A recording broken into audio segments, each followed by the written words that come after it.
All right, we are a little over time. Sorry about that. I had to find my phone. So, anyway, welcome back. It is about time to settle in, get comfortable, grab a drink, and jump back in where we left off.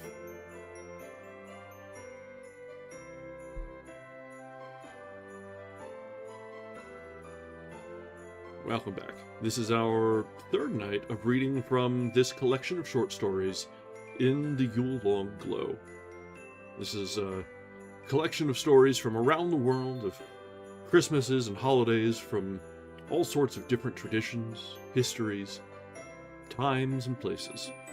And there's just a little bit of torture mixed in, because it wouldn't be a worldwide spanning of stories if it wasn't complete with proper nouns, names, and other such contrivances from languages with which I have little to no familiarity. So, we've seen the French come out, we've seen the Latin. Last time, I had to bungle through with Russian names, and I am not prepared for Russian names. Let me tell you right there. It doesn't matter that it's not in Cyrillic. It was transposed into normal script, English script. Doesn't matter. Way outside my pay grade there. But that's half the fun, right? Watching me squirm.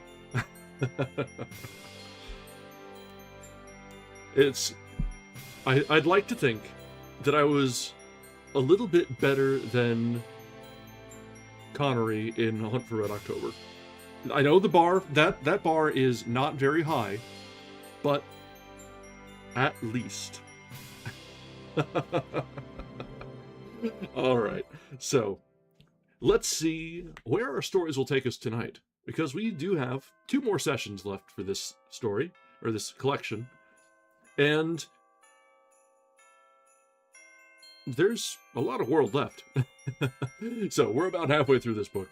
We're going to try and get through another 2 stories tonight and get a judgment call on how much or how long the remaining 2 are. Because I do want to make sure we finish this one on Sunday night, so that we have Tuesday as planned for the Christmas poem. Now, Tuesday will be admittedly a short reading because it is pretty much just that poem. We might futz around a little bit, but for the most part, it's just going to be that, and then we'll say, off with you, Merry Christmas and Happy Holidays. So, that's our plan for the weekend and the coming week. And let's go ahead and jump back in with our reading then. So, we have tonight, starting with A Tale of a Turkey. Chapter 1. The shutters of a little spur of warehouses, which breaks out into mountainous stores and open valleys of streets around the corner, but which itself overlooks no fairer view than a narrow, muddy alley of a thoroughfare, scarcely broad enough to admit 2 drays abreast. And, by actual measurement, taken with persistent diligence by the adjacent office boys, just 2 running jumps from gutter to gutter. The shutters of this, in its own eyes, before important little trade center, were up. And a great clattering they made in it, getting up on a clear, tingling night before Christmas, 1800 and no matter what.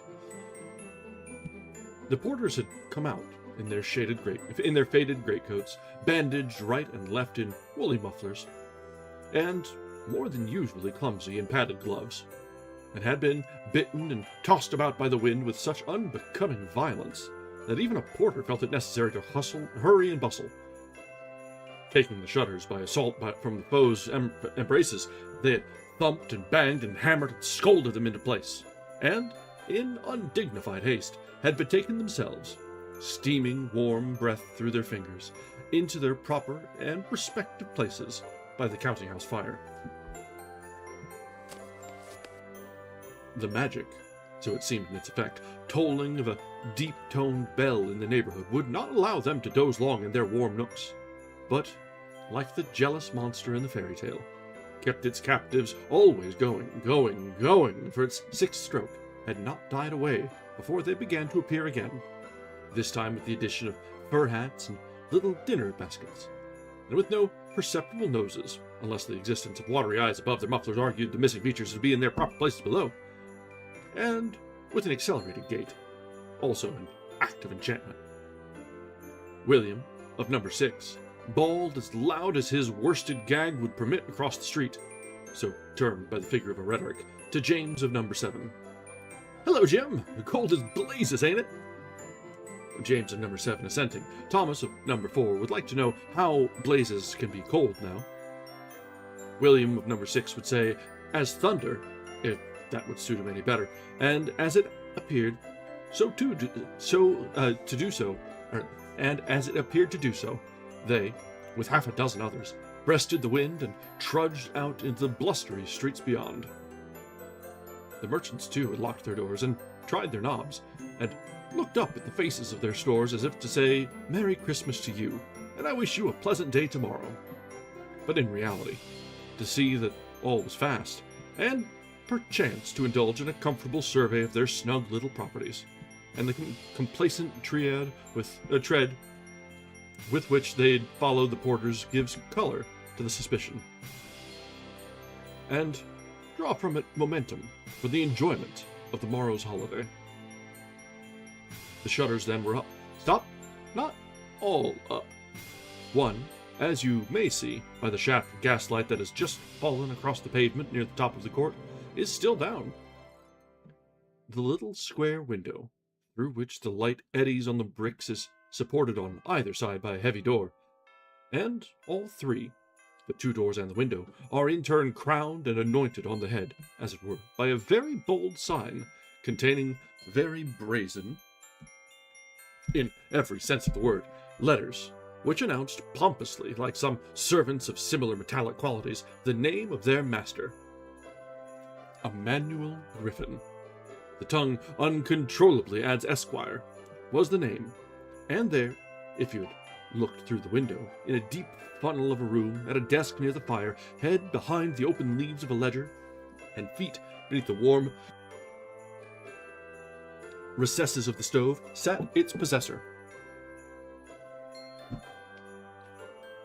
Outside the railing which formed a barrier between Emmanuel Griffin Esquire and the business world, and encompassed with a less elaborate railing, sat on a high stool in a cold corner the little blackish green, perhaps the color gaslight imparts to faded black, clerk of Emmanuel Griffin Esquire, whether David Dubbs, such was he called, derived the power of writing from his mouth, or whether the gentle excitation of moving his lips over toothless gums assisted thought, or whether, as some said, he chewed tobacco, a position which nobody ever held long, as nobody ever proved him to have expectorated during his whole life.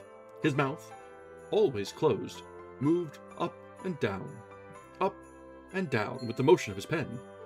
Hair, he had none. That is, none to speak of. There were some few isolated white locks behind his ears and at the back of his head, but he made no pretensions to have any, and openly acknowledged himself bald. And very candid of him it was to do so. Chroniclers have told us how, after fierce battles that have raged between dawn till nightfall, the moon has come calmly up from the horizon and shone peacefully and serenely over the field of strife and death. So arose a beneficent smile, ever and anon, over the wrinkled and careworn face of the old clerk. But still he wrote on, faithful Dave. And if pleasant thoughts swept through him, they avoided the business that occupied his hands and did not interrupt it. They had long sat in quietness, only broken by the noise of turning leaves and crackling coals. But, in truth, if David Dubb's eye, in its course to and from the clock, had not, like the world, worked silently on its axis, there must have been continual creaking, when a noise like the name of David emanated from the ledger, and followed it, for it was nearsighted. The head of Emmanuel Griffin Esquire lifted itself to an erect posture, and repeated, in a less muffled tone, "David!" "Yes, sir," answered the old clerk, in a weak little voice, and climbing down to the floor from his perch. "You may lock up, David, 10,000 and odd. 10,000's a good year, David. A very good year. Very good indeed. But go and lock up. And then Mr. Griffin took a glance at the clock. 6:30. Why, it's surprising how time does fly. And Christmas Eve, too. Well, well. But hurry up with the shutters, David, and we shan't be long. Before Mr. Griffin had fully delivered himself of these remarks, the little person of David Dubbs was out in the cold, was in and out among the screws on the door, had put up the shutters, and simultaneously, with the last word, stood in the half-open door and, all unseen by his employer, waved his hand to someone out at the corner of the court. When he then walked as quickly as his little bent legs, parabolic they were in outline, but as this was not a geometric treatise, it is of no particular consequence, would permit him up to the long aisle in the center of the room, and sent off timid little echoes of his steps to ramble away along the bales of crockery, for it was crockery that Emmanuel Griffin Esquire dealt in, and rattle among the piles of plates. Having reached again into his little cage of an office, he took down from its accustomed peg an old, threadbare coat, and with much exertion and outstretching of arms, finally got it on, turned up the collar, tied about his ears a not very robust scarf, and laid thereon, as the copestone of his apparel, a dingy, high hat that had undergone, in point of nap, as many reverses as its wearer in point of fortune. Thus attired, he tipped his hat to his employer, all ready, like himself, to depart, and started out. Before he reached the door, a cry from Mr. Griffin arrested him, and he came hastily back, for although it would have required a thumbscrew to have made him confess it, yet he had all day long looked forward to the time of parting, when he half expected Emmanuel Griffin Esquire, contrary to his custom though it was, would offer him some little gift out of the increased profits of a business he had done no little to advance. But no such design had Mr. Griffin conceived, or if he had, it was very soon suppressed as entirely unworthy of a man of purely business habits, and all he had to say was, "I know, David, there is something I was to have told you to do. Mrs. Griffin impressed it on me this morning, but—" Here he stood thinking for a moment. "No matter," he resumed. "I guess it was nothing very important. So, goodbye, David, and a goodbye." He was going to say, "and a Merry Christmas," but for a man of purely business habits to unbend so far and become cheerful, why, it's subversive of all business discipline. And so he thought to himself. David, doubly disappointed, turned and passed out, and his old eyes must have been extremely sensitive to the wind, for they ran with something very like tears that he wiped away with his glove as he muttered, "So no Christmas after all. Poor girls, poor girls." Mr. Griffin was not long behind his faithful old clerk. He extinguished the lights with great care, and then, with the key in his hand, felt his way to the door, banged it after him, and locked it with the satisfaction of a miser over a casket of treasures. His journey home led him to the opposite end of the court from that which David had passed through, and he therefore did not overtake him. And if he had, would this hard, business-encrusted heart have been less cold than the bitter winds that assailed it? Would the sight which made David Dubbs forget the fierceness of night have penetrated the chilly place where it rested and warmed it in pitying activity? Would the tender impulses which the unsifted morals of barter extinguish, as they extinguish much of the nobility of man, have enkindled anew and brightened this misery? Not if dollars would have done it. Nay, not if even a word would have done it. Would Emmanuel Griffin have relaxed from the demeanor which purely business habits imposed upon him.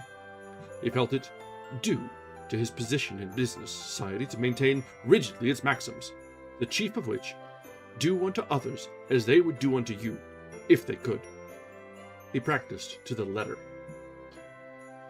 Brings us to the end of chapter 1. And so we're introduced to a few characters here. We see David, the ever-suffering old clerk, and we see Emmanuel Griffin, the unwitting Scrooge of this story. He doesn't seem to be so willfully a humbug, but nonetheless, being a business bro tends to preclude being an empathetic heart.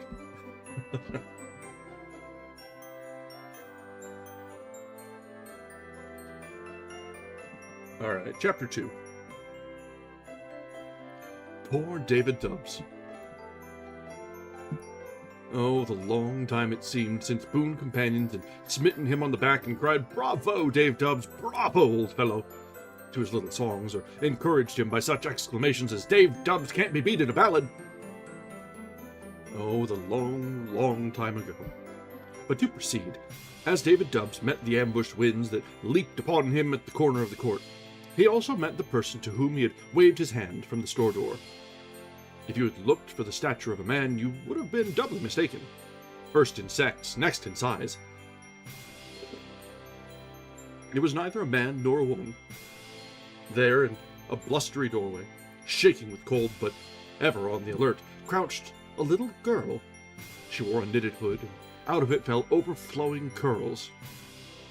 But her poor, attenuated little body was ill-assorted with plenty of any kind, and the wealth of curls mocked the poverty of her clothes. A patched shawl affected to protect her poor little shoulders, and a calico dress flapped coldly about her legs. As David turned the corner, she arose, and, for all her stiffness and shivering, exclaimed cheerily, "A Merry Christmas, Father!" and reached to kiss him. He took her in his arms. She was very, very slight, and lifted her to his lips, and then, throwing one side of his own scanty coat about her, and holding it there with an affectionate hug, he said, "Come, come, little daughter. It's too bleak for a little body like you to be out. It's cruel, cruel. But I dared not tell him it was so late. What does he know or care for my poor little faithful, loving Scout? Your Scout couldn't miss Christmas Eve, Father, if it was ever so cold." "And what does she ever miss? No, no, she's a dutiful Scout. Winter and summer, rain and shine, morning and night. What should I ever do without her?" So, talking and fighting the wind by turns, they walked on, the bent and shuffling old man and his little Scout, as he had named her, and as they all affectionately called her, through dark streets where ever and anon a car or belated dray shivered by, as if the cold had touched even its insensibility, and made the tracks resound, and the paving blocks rattled in the clear air, through deep cisterns of streets, between lofty stone banks, as stern, almost, as their governing boards, for although boards are chiefly wooden, a supplication will quickly petrify them, through rows of illuminated stores like the walls of Arabian night visions, with traceries of frost on their windows, richer in design than the gems within them, through clustering crowds that entered or left continually the swinging doors of saloons and hotels, past waiting carriages, past swearing men, past laughing ladies, and past beggars, wearier and colder and lonelier than themselves. So they traveled, scarcely heeding what they saw in their speed, until, on the margin of all the din, by a turn through a dark street, they reached a darker alley, and, passing down it, at last stopped before their own homely door. The building had once been a warehouse. David liked it the better for that. He said, "Why, all my life has been spent in trade, and, you see, I've sort of become attached to anything that smacks of it. Though I've little reason to feel so, the Lord knows," he would exclaim to his friends. Up above, over a long door in the top story, you can scarcely make it out in the uncertain light, jutted a weather-beaten crane, with a long, disused pulley dangling at its point. Cracked and rusted and abandoned, and no less cracked and abandoned, shot out from the second floor a moss-covered platform that had been intended for the reception of bales of stuffs that had never arrived. The mortar had here and there been wrenched from between the bricks by savage weather and age, and the doors, too, had shrunk before their united malignity. Such a house had drifted to such a locality is unaccountable, unless, as is often the case, some navigator of real estate had thought he'd descried a port, where was only a shoal that left his venture high and dry among newer and costlier craft. However, the nearest approach it had made in the last 20 years or so, so David said, to fulfilling its commercial place in the world was in opening its doors to a gentleman in the carpentering line. This gentleman, Mr. Jacob Triple by the name, occupied the ground floor, and all around it were scattered evidences in the shape of window frames and wooden horses and props and old lumber of a thriving business. He, with all his men, had departed long ago, and left the place dark and still and cold. It had lain in this stupor of silence for more than an hour, waiting against hope, to be resuscitated by any stray echoes that should drop in from the neighboring hubbub and waken it up. When it caught among its bleak angles the cheery voice of David's little scout, and revived, as some old men do under the charm of gentle words, to a more respectable opinion of itself. So immediately it seemed refreshed, that if it were possible for such a decrepit, not to say inanimate, old structure as they even metaphorically to prick up its ears, it metaphorically did, as the sound of Dolly's, her proper name, cheery welcome home echoed round it. "Here we are once more, father," she cried, breaking away from him to have the door open when he plodded up to it. "Once more. And a welcome home, and a Merry Christmas to you." "Always on duty, little scout, always on duty," he called after her. The wind was keen and drew water to his eyes again, and again he brushed it away. "Always on duty," he went on repeating, with a doleful effort at cheerfulness. She was upstairs by that time, and opening the door above, had called in, "Here's father!" then ran back to meet him, which she did at the door below. What these unusual proceedings meant, David Dubbs might have guessed, or might have known traditionally, they being of an animal nature.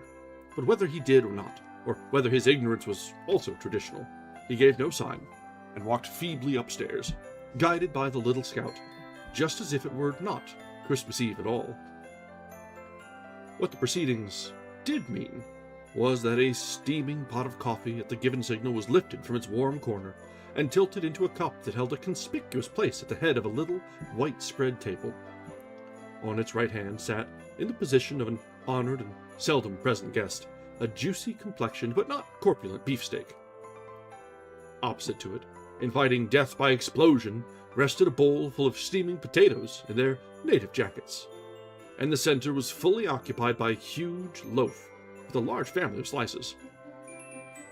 Around this collation, aroused by the signal, for they had been idly waiting before, moved two pairs of hands with loving affection. The cloth was re-smoothed, the knives and forks straightened, a brace of mealy potatoes was emptied on the two plates that awaited them, and, at last, a ruddy slice of beefsteak was deposited beside and oozed through them in its savoriness.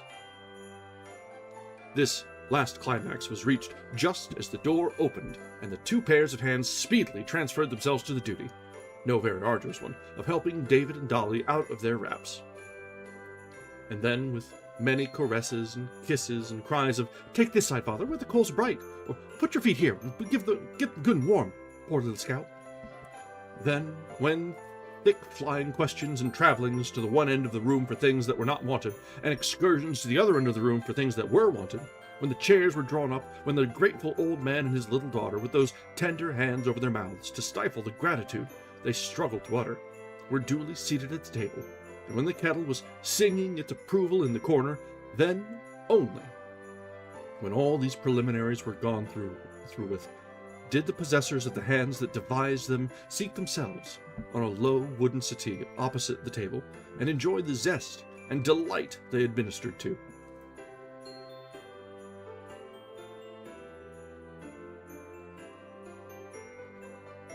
Good nature and tender hearts, pale faces and cheerful eyes, honest red hands, and neatly bound-up hair have never been faithfully reproduced in a state of print and paper, much less in imagination.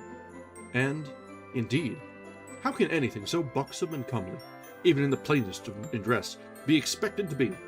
It is therefore needless to say that the twin daughters of David, namely Molly and Polly Dubbs, being all that is here set down, should have been set in all their kindliness to be truly known, and no other form of introduction would do them full justice.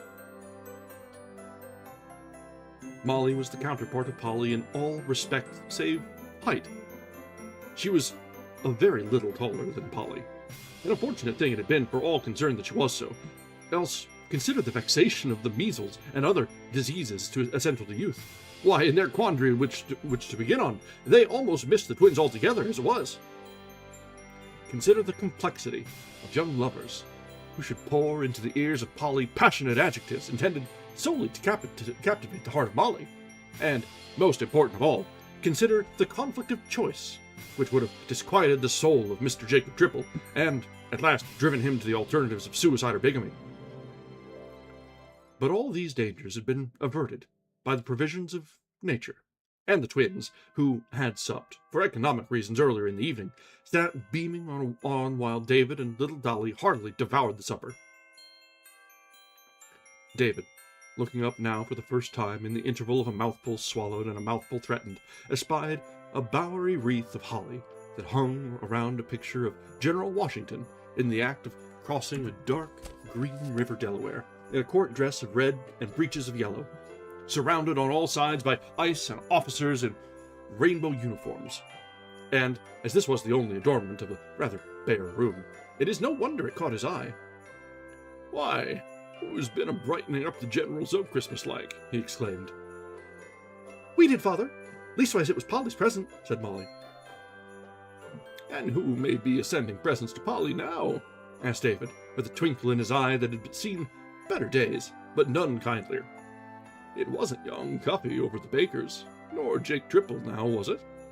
He looked at Polly for an answer, whereat she stretched her arm along the back of the settee and let fall her hand on Molly's shoulder, with a punch which was intended as punishment for the giggles her sister struggled to confine in her mouth with both hands, but which, in spite of her, bubbled over and attacked David. And then, with a blush, Polly muttered, "It wasn't young Cuffy at all. And I hate his lopey little face, and I hate not Jacob Tripple. No, not good Jake Tripple," said David reprovingly. "I didn't say that, father," she exclaimed. "He's your good old friend. And how could I hate him? He came in just before leaving for the day and asked for you. What made him think you were home, I can't tell, for it was long before your time, and asked for you, and left the wreath for me." The hem of her long checkered apron then needed close scrutiny and folding for some unknown purpose, and this duty diverted her thoughts from the subject. But she turned to Dolly, who enjoyed this banter in her own quiet little way, which seldom rippled into a loud laugh, for her own quiet little face was too pale and too pinched to invite such freebooters. Come, little scout," she said. "Is she warm now? And were the rations good? And did she meet Miss Kris Kringle on his cold journey, with a caress of her pale little cheeks, with heaps of warm dresses, and heaps of pretty dolls, and heaps of sweetmeats too big to carry herself, so he asked her to carry some home to help him, did she?" with another caress. "And would our little scout be sorry if he didn't come himself to look after them? And, that reminds me," said David, quite audibly for him, and rising from the table with a knife and fork still in hand. "What reminds you, father?" asked the twins in chorus. "Why, coming home," said David, not very intelligibly. "What coming home?" again from the chorus in expectant attitude.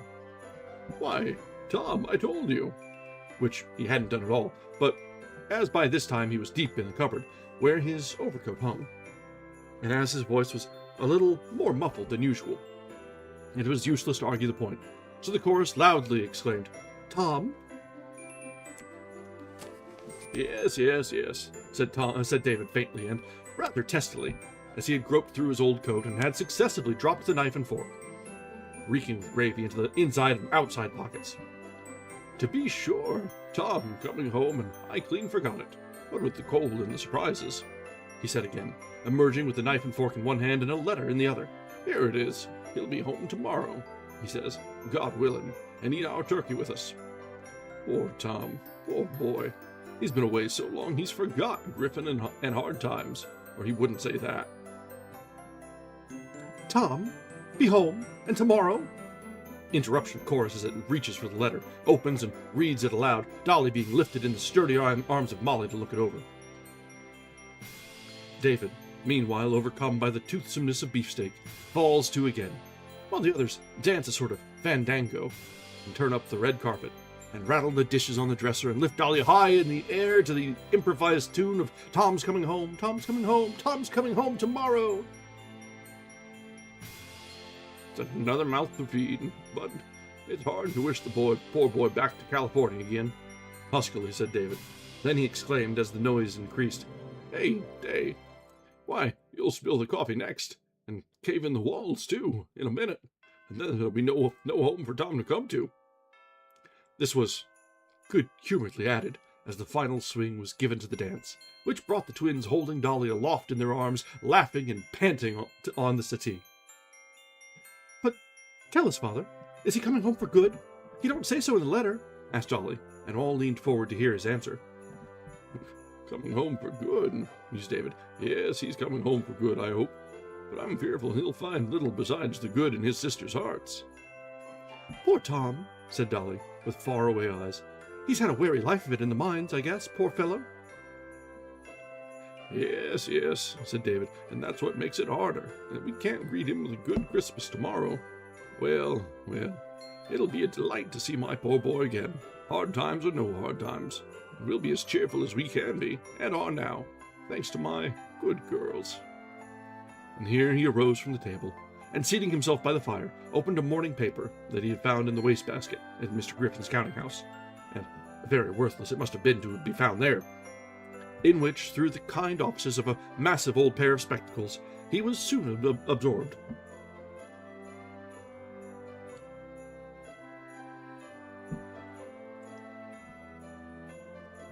And now, while the little scout, in fulfillment of her established character, plays the spy on sundry crumbs that slink from notice under the table, and while the twins, too busy to talk, wash the dishes and dispose them in a glistening row along the dresser, and while David opens the paper and plods up and down it, column by column, like a plowman, furrow by furrow, up and down a field, and with almost as much toil, and while the ancient clock on the shelf over the stove and under the motley General Washington ticks loud enough to be heard above the clinking dishes and simmering kettle, and while the table, divested of its cloth and exhibiting a stained and blistered old back, is glad enough to be avoided attention by being stowed away in the corner, while the pleasant spirits of domesticity that come only at the call of good men and good wives and good sons and good daughters, but resist the imperious beckonings of the wealthiest hands, and wing on over their roofs to lowlier and scantier and purer habitations, while the pleasant spirits of domesticity and kindliness throng invisibly into the room,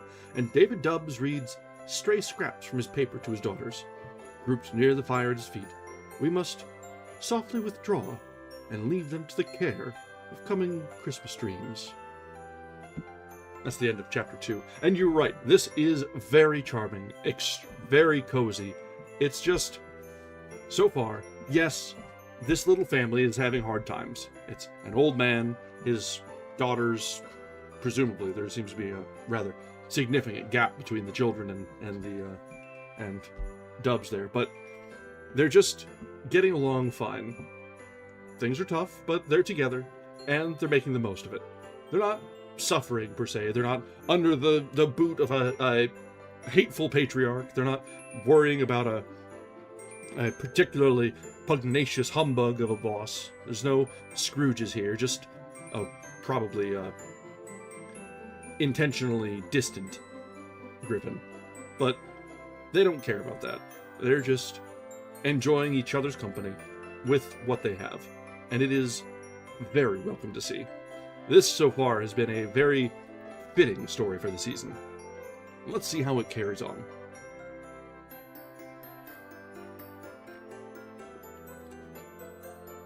Chapter 3. Christmas morning it opened brightly with David Dubbs. The sun, preceded down the court by hustling winds that knocked at every citizen's door and demanded admittance for their oncoming master, had left at each house a gift of golden cheerfulness. The sky above was so blithe and blue that it smiled down at even so insignificant a crack as David Dubbs's court must have appeared to it, and the cold was a jolly and snappish cold. The twins and David's little scout were as merry as the Christmas chimes they lingered and listened to, and not the daintiest dinner that Mr. Cuffy, and that gentleman held the subject somewhat in mind too, on Polly's account, could have delivered at their door would have added one jot of happiness to their abundance. David's poor old back bent under the stress of poverty that would permit him no indulgences for them, all the more dear on that day, but, used to loving self-denial, they never missed what they so little desired, and so far were they from giving it a thought that if David had spoken out what he so willfully turned over and over in his mind, that would have given them far more pain and anxiety. Mr. Triple was early in his shop, presumptively to attend to some forgotten duties, but as he did not pay very active attention to anything but carefully tying up a square box in white paper, as he did pay very active attention to what went on upstairs, at the same time exhibiting no hurry to get home to dinner, David, who had, towards noon, gone around the corner with Polly to make some little purchases of groceries before the stores closed, dropped in on his way back and invited Mr. Triple upstairs. Mr. Triple, at first, firmly refused, and said, "Very much obliged, Dave, but couldn't think of it. Indeed not. They'd expect me at home, you know, Dave." Whereupon Miss Polly added her entreaties, and said he needn't expect anything very much, but if he would walk up, they would be very happy to have him. Mr. Triple would have walked up, and indeed wanted very much to walk up, at first, but his extreme awkwardness, aggravated by holiday clothes of a tight cut and by a paper collar bent above his coat like a scimitar, and almost as sharp and glistening as that weapon, impelled him to do violence to his wishes in order to appear calm under her eyes, and to deceive them politely as to his real desire. But now, lured on by the siren voice of Polly, he consented to go up a little while, which meant all the afternoon, and taking the white box under his arm, he locked the shop door and followed them up the creaking stairs. Arriving in the room, relieved of hat and coat, Mr. Triple bowed mysteriously to Dolly, and, entrusting her with the box, he whispered, "Go and hand that to Sister Polly, little 'un." Polly, receiving it from her, exclaimed in surprise, "For me, Mr. Triple?" "Yes, miss," he replied, glowing red and smiling broadly. "A little something for Christmas, that's all." Polly opened the box and extracted a pasteboard plate with some artificial shavings pasted upon it, which, when lifted apart, discovered a heap of sweetmeats. Dolly and Molly, looking on, exclaimed, "Why, Mr. Triple, what a surprise!" And Polly blushingly added, "So very unexpected." Mr. Triple grew redder and nervously crossed his legs, saying, I thought it would be kind of appropriate to the trade, you know, and so I just fetched it up and..." Then Polly, seeing his embarrassment, called on David and the rest to come and help themselves. And there was good humor and laughing until the twins darted away to get dinner, which was soon prepared, for there was little enough to get, and all invited to sit up to the table. All were duly in their places, and David had, in accordance with Christmas custom, offered grace. Mr. Triple and the girls were slowly raising their bowed heads, when a loud knock announced a visitor, and hastened the raising of heads to an unseemly hurry. "Tom!" all exclaimed.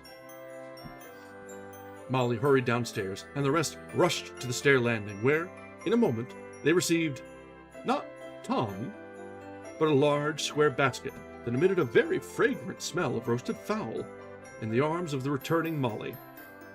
Once in the room, the lid was off in a twinkling, and out came a sizable plate, enveloped in dainty, clean napkins, which, being removed in layers, exhibited, in all its brown deliciousness, a huge turkey, just done to a turn.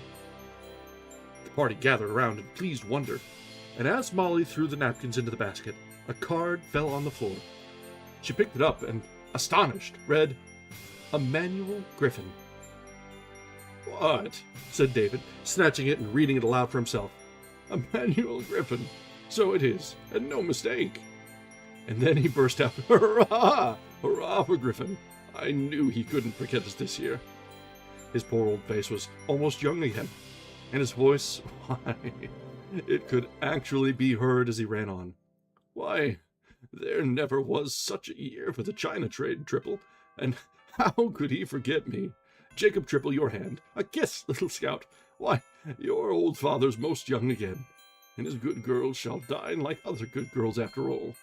How very thoughtful of Griffin to send it in the nick of time, too. Come, sit up again before it gets cold. I wish we had something as hot to drink Griffin's health in. Why, I believe I could sing a song again if we had something hot. I do indeed." So he ran on in his childish delight at the thought of being remembered, and at the far more grateful thought that his beloved daughters were to share the gift with him. When he had ceased, all turned to Molly and asked in one breath who had left it. When the clamor slackened, she replied, "Why, young Cuffy from the baker's, and all he said was, 'David Dubbs, to be sent, card inside.'" And then, kissing his hand and crying love to her, meaning I don't know who, with a smirk at Polly, he jumped aboard his wagon and flew away down the court. Never was a turkey enjoyed so much, and never had a turkey better deserved it. Mr. Triple grew bland and talkative under its juicy influence. He even winked at Polly occasionally, and one time actually chucked her under the chin. She sat next to him, remarking that if he had his way, she should live forever on turkey and sugar plums. David ventured to say that that course of diet would be pretty indigestive, whereupon Mr. Triple fondly suggested, as he gazed into her eyes, "How would love do for a substitute, then?" implying that his way would supply that abstract edible in equally large doses. David dryly added, "starvation," and thereupon Polly covered her face with her hands, but left open a laughing eye at Molly, and Mr. Triple looked boldly around the board as a man who had said a very bright thing indeed, after which survey he broke out into a not very comfortable laugh. All the rest laughed too, then, and such good humor prevailed that nothing seemed to miss, and Mr. Triple's inexperience was kindly overlooked. But now the turkey was fast becoming skeletonized, and the good company was fast becoming the reverse. The jollity was increasing, and the serious intentions of Mr. Triple were impending and ready to fall into open profession on the slightest encouragement.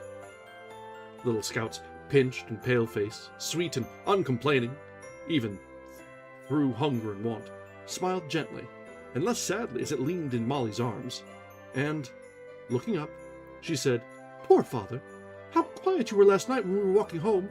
I knew you were thinking about today and the poor dinner. How kind it was of good Mr. Griffin.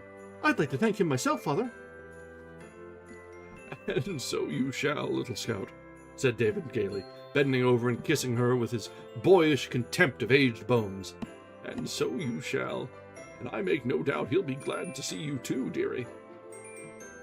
The clock in a neighboring steeple, simultaneously with its ancient kinsman on the shelf, and followed by the incoming echoes of a score of others, struck one.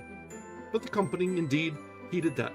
Company little heeded that, and the conviviality was far from diminishing, when another summons rattled the street door, and again all exclaimed, "There's Tom!" and crowded to the landing as before.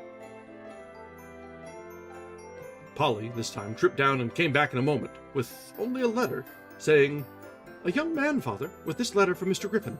It's addressed to his store, but he said it was important, and knowing you lived here, he depended on you to deliver it at once."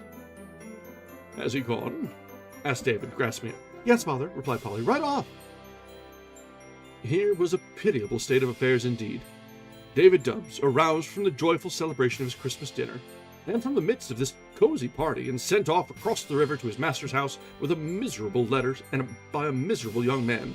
And if delivering letters when every other well-intentioned man is eating his turkey isn't miserable, why, what is it? Sent off on a graceless errand for nothing, perhaps. But his kind employer, who had done so much for his comfort and joy that very day, must not suffer by his neglect. And off he must post. That was imperative. Mr. Triple offered his services when David had started downstairs, and when there was no chance of his turning back. But David said, No, Triple, you just stay and keep the girls company till I get back, and that'll be enough for you to attend to. Goodbye, girls. Goodbye, little Scout. If it wasn't so cold, she could go too." And off he trudged, as patient and cheerful and proud of his master's attention and of his mission too, now he had fully set out, as many a younger and better dressed man would have been. Brings us to the end of chapter 3. So, Griffin most likely was henpecked into remembering, yes. Or, rather more likely, his wife ordered the turkey anyway and said it was from Griffin, and Griffin simply forgot to tell him what was coming. Probably that, actually, now that I'm sussing it all out. But, still, a family that was expecting to get very, very slim pickings for a Christmas dinner at lunch supper, whatever meal this ended up being, was very well off instead. And so, David is less than put upon to go ahead and deliver a letter, because he's being thought of on Christmas, and that's enough for him to be a little motivated. It's kind of sad sometimes that that's all it can take to be endeared to someone, is just to be occasionally thought of, but it is what it is. I find myself guilty of that from time to time as well, so.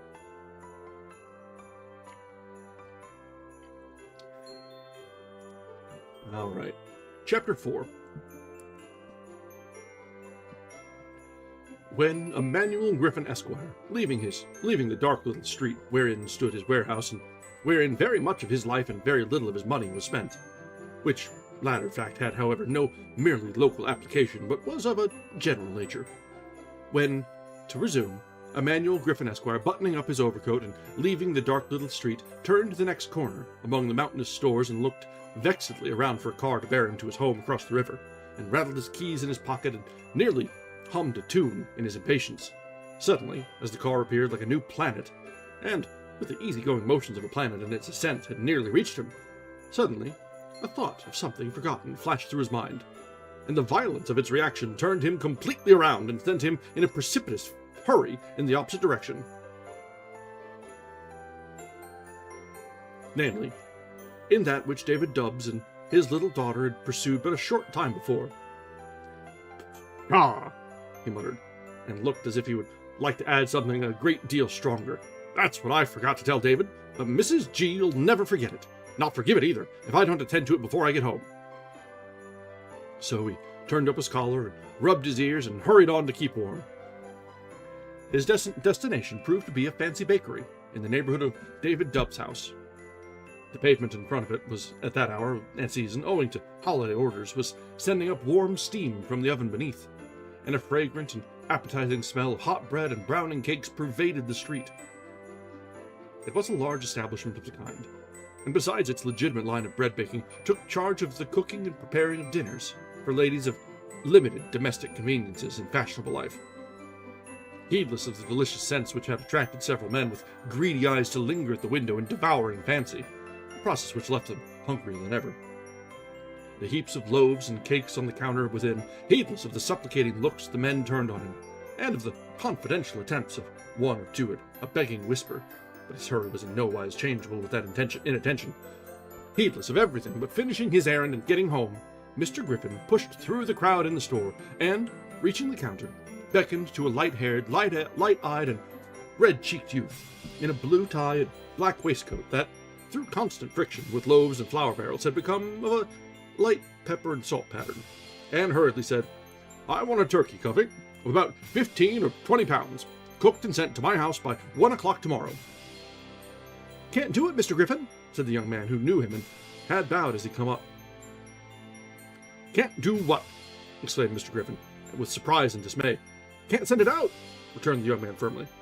"Oh," said Mr. Griffin, relieved. "I thought you meant you couldn't prepare it." "No, sir," commenced the young man. "You see, Mr. Griffin, it's so late in the day that all our teams is ordered for tomorrow at that time, and so is our boys. But—" "Well, I'll soon fix that, Cuffy," said Mr. Griffin, opening his coat and taking out a card. "There, just pin that on the turkey when it is ready and carry it over here to Dubbs. David Dubbs is my clerk. He will understand the card and bring the turkey out to my house. I shouldn't be too particular about it if Mrs. Griffin had not impressed it on me this morning. I almost forgot it, too." "Oh, no. Oh, no, oh, no, oh, no." Then, asking the price, and answering, "That is very high, Cuffy," to which the young man replied, "I know it is, sir, Mr. Griffin, but then, you see, the demand is very great, sir." Mr. Griffin paid the bill and hurried out, took a car at the next corner, and, after a long, cold ride, got home to allay the anxiety of Mrs. Griffin by assuring her that the turkey was ordered, and would be sent home promptly tomorrow by David Dubbs. Christmas morning was, among the Griffin household, which consisted of Mr. and Mrs. Griffin and a superannuated servant, a very busy morning indeed, for the reason that Mrs. Griffin had, according to annual custom, invited more guests to dine than she could conveniently provide for. Their house was a cottage in the suburbs, pretty enough in summer, and no thanks to its mistress or the superannuated servant either. but to the unaided impulse of nature, which climbed in the form of bowery vines, wherever a vine could find clinging room. But now, in the midst of winter, bright though the day was, the skeletons of so much green gaiety looked bare and inhospitable and cold. The house was approached by a long path that started at the iron gate and led up to the porch. It was far from a large house, and looked inconvenient, and famished for paint. And it was no less inconvenient than it looked, a fact indeed was which necessitated the purchase of a cooked turkey, for the oven was small, and the stove in the crazy little kitchen needed all the surface it could afford for the vegetables, oysters, and other viands which then only throughout the year it blazed and glowed under. The morning wore on, and 12 o'clock arrived. The big table in the little dining room was duly dressed and adorned with Mrs. Griffin's miscellaneous silver, and, after a heated debate between that lady and the superannuated, it was decided that when the company were all in the parlor, the dining room door should be left open, and at the bottom of the table, which now projected against the door, an additional chair for Mr. Griffin should be inserted. Mrs. Griffin said, of course, the company must squeeze in, but they understood all that, and were glad enough to get in by any means, to which superannuated readily assented. 1 o'clock, and now the company were all arrived.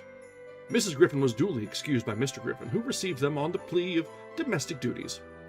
They were mostly in the parlor, which contained, beside them, a set of red velvet furniture and a shining piano on legs, which emulated the unsteadiness of superannuated's own, and which, in huskiness of voice, also resembled that person.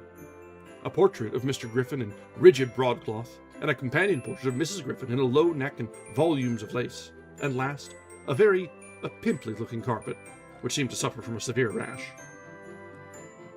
Mr. Griffin had occupied the space between the folding doors as the company arrived, and suavely, by the way, as his wincing at the cost of it all would admit of, received, introduced, and seated them. The first arrival was a single gentleman, whom he saluted as Fred. He was short and bald and spasmodic, so much so that his pantaloons were never straight, and his collar, through much moistening of its raspy edges, was soiled. After him, a lady and gentleman drove up to the gate in a carriage, and, alighting, the lady swept up the path, in a double sense, while her husband upbraided the driver for the muddy condition of the carriage. And then, loudly, "Attend, William!" To which William as loudly replied, "Can't do it, sir, got another order, but I'll send you another man." The gentleman answered more quietly, with a careful look at the house, where Mr. Griffin awaited him on the porch. "Very well, driver," and also swept in, and was introduced to Fred as Mr. Abbott. Now came a pair who walked, and were addressed and handed around by the host as "my dear friends, Mr. and Mrs. Drips." And then the volume of newcomers became quite abundant, so much so that a number of gentlemen with no apparent use for their hands were forced to lean about the hall, and sit on the stairs, which they did up to the very top one, when the company had simmered down a good deal, and only a few very bold gentlemen ventured to launch remarks into the unanswering silence. And when everybody was wondering what everybody else was going to do next, and all were, as they reported the next day, enjoying themselves immensely, there was a stir above stairs, a rustling of dresses, and then the gentlemen on the stairs, like a row of falling bricks, were driven down before the gracious smiles and bows of the transformed hostess.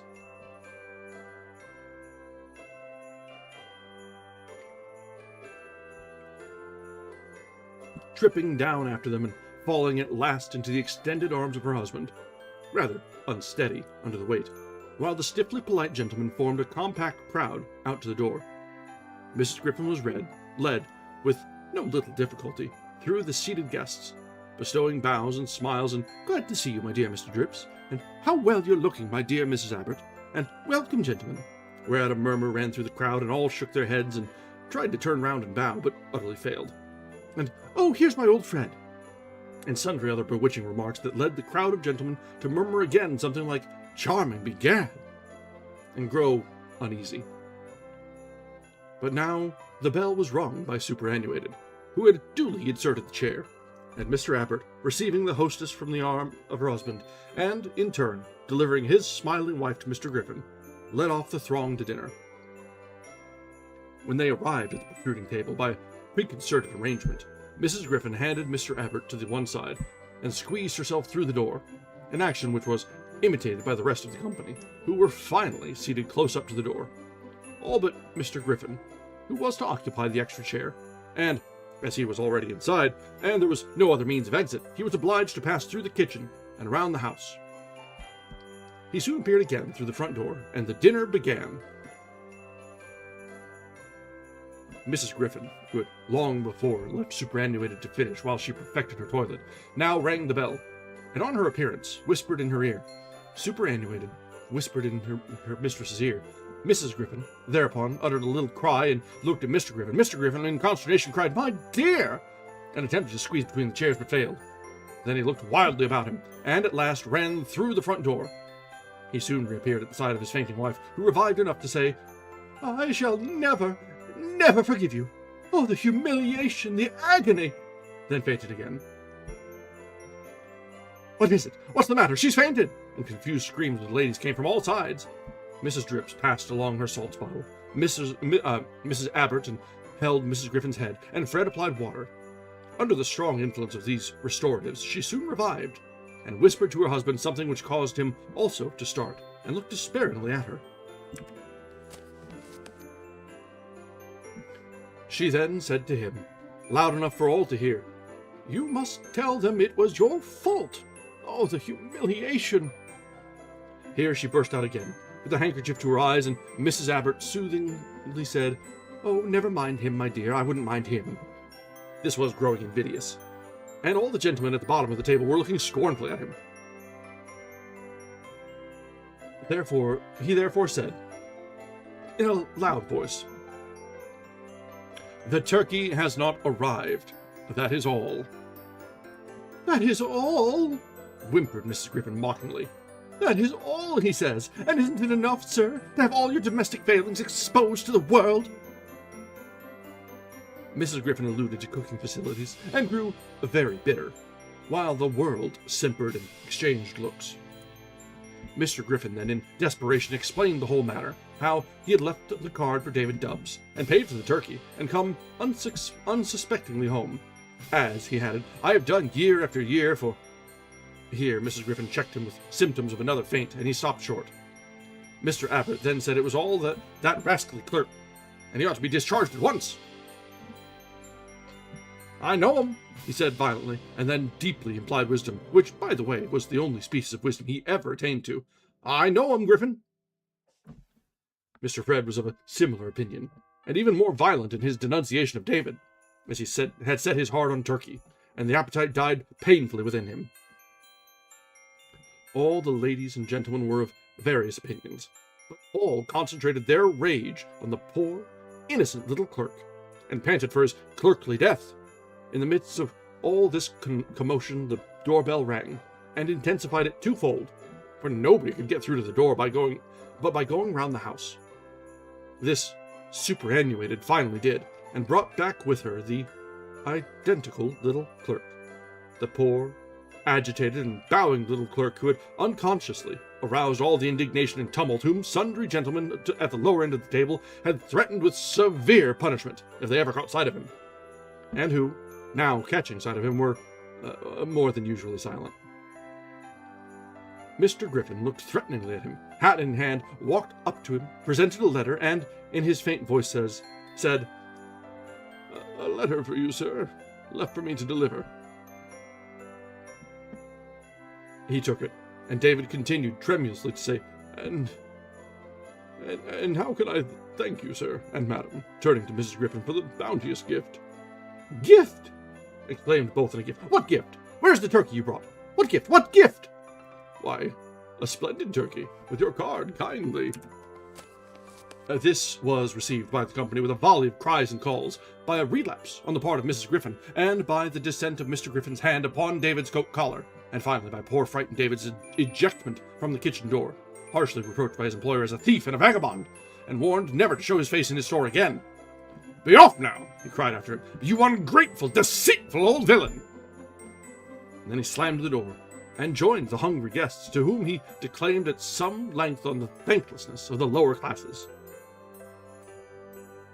Mrs. Griffin was quickly re-restored, this time to a state of injured perfection, and after the ununited apologies of herself and husband, and more abuse of poor luckless David Dobbs, the company concluded with pretty bad grace to make the most of what had been prepared in the way of vegetables and side dishes, long ago cold.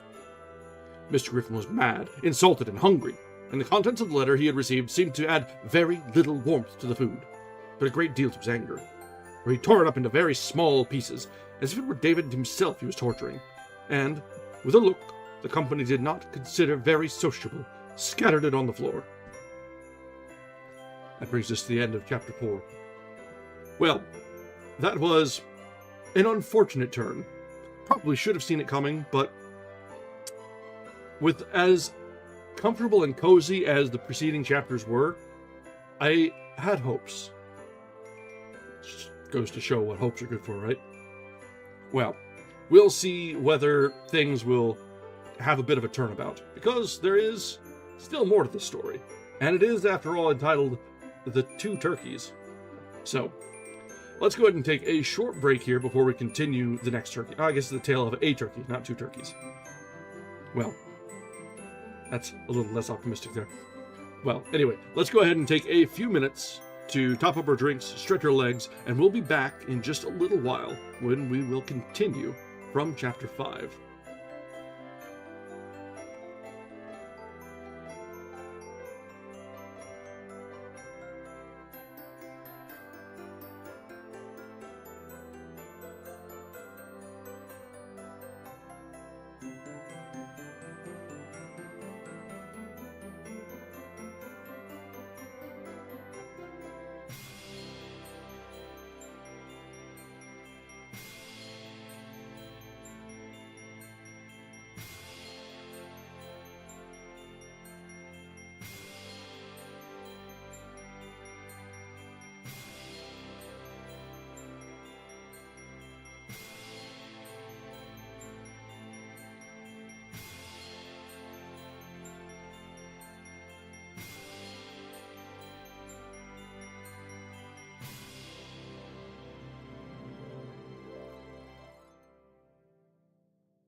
All right, settling back in.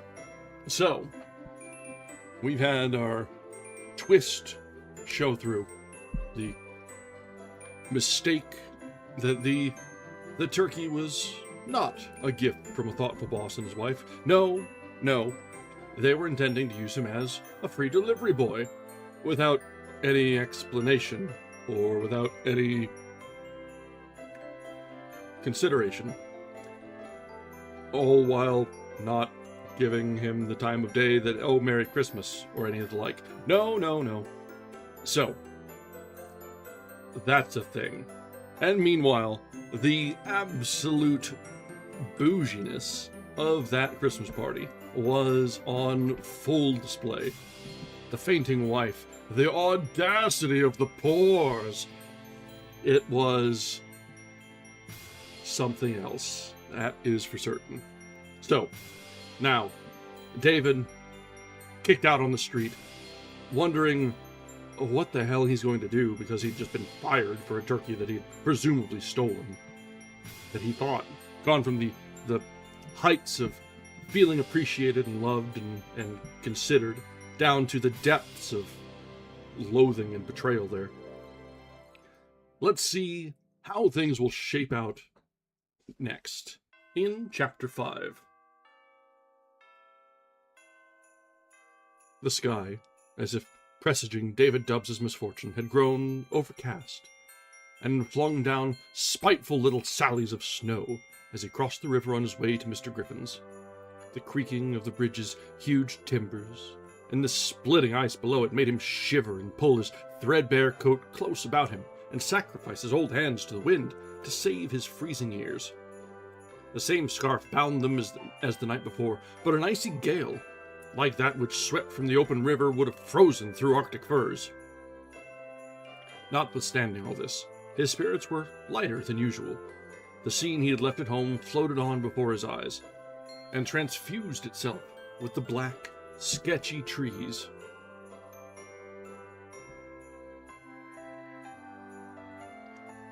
Against the sky, and blent with the ragged barbs of smoke that depended from cottage chimneys. The wind had been boisterous enough, and would have torn it away on a cantering jaunt not many minutes ago, but, surcharged, as it was now with blinding snow, it had its own liberty to look after, and paid little heed to anything else. The snow came on thicker and thicker, and had begun to whiten the streets by the time David reached Mr. Griffin's house. And now, as he stood shocked and bewildered in the garden again, it lay deep and dreadfully silent, as far as the eye could reach. Had he heard truly? Had he, for the first time in a long and honest and reputable life, been called a thief? And by the man whom his heart had overflowed in gratitude to, but a moment before. David Dubbs, a thief. And of what? What had he stolen? Oh, it was cruel to his poor heart. And the girls so merry, even now, he thought. How? How could he go to them with these bitter tidings?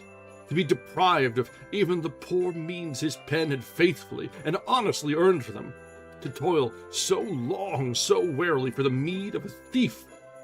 For the name of a thief. And he wept in his utter woe.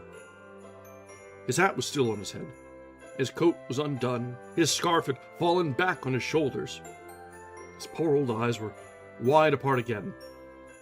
And the wind tugged at his scanty hair. And the snow, no wider than itself, sifted through it and drifted into the folds of his clothes. But, stunned and tortured, and despairing though he was, the old clerk staggered on insensibly homeward. Back through the dreary trees, back through the drifted streets, back to the bridge where he stopped by some fatal impulse, and leaned near a bleak abutment and overlooked the river, gazing in a blank stare at the driving channel below. The thought, the lurking purpose, was shadowed dimly on his distraught mind. The cold, rolling river once passed, the seething cakes of ice once passed, and it would soon be over. Soon be over. Life had been a worthless gift to him. His youth had been falsely colored by the visions of childhood. His age had been falsely colored by the ambitions of youth. Nothing he had looked to in the distance ever had grown into reality. Why could he survive his good name? And he clutched the stones and raised himself up and quivered at the top of the stone wall. But now his hand relaxed, and his face, clouded and suffering before, fell into a calmer look of attention, and almost a smile broke over it. And he gazed out against the sky as if transfixed.